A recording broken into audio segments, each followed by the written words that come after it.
ముందుగా అందరికీ welcome to amazing videos and facts. ముందుగా మన ఛానల్ని ఎవరైనా సబ్స్క్రైబ్ చేసుకోకపోతే సబ్స్క్రైబ్ చేసుకోండి.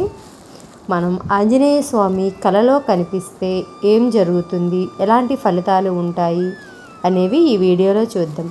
ఆంజనేయ స్వామి మనకి కలలో కనిపిస్తే స్వామివారి ఆశీస్సులు మీపై ఉన్నట్లు అని అర్థం.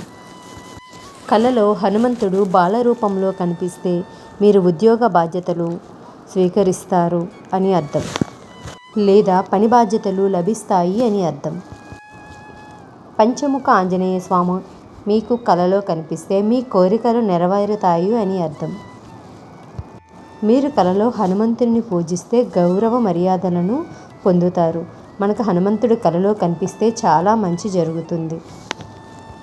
మీరు కలలో స్వామివారి విగ్రహాన్ని చూసినా కానీ, లేదా మనకి దేవాలయంలో ఆంజనేయ స్వామి ఉన్నట్లు కనిపించినా కానీ కనిపిస్తే మీరు చేయబోయే పనులలో విజయం సాధిస్తారని అర్థం.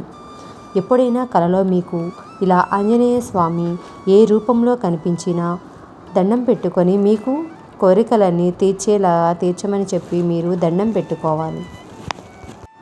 ఆంజనేయ స్వామికి శనివారం పూట పూజ చేస్తే చాలా మంచిదని అంటారు. ఎందుకో తెలుసా?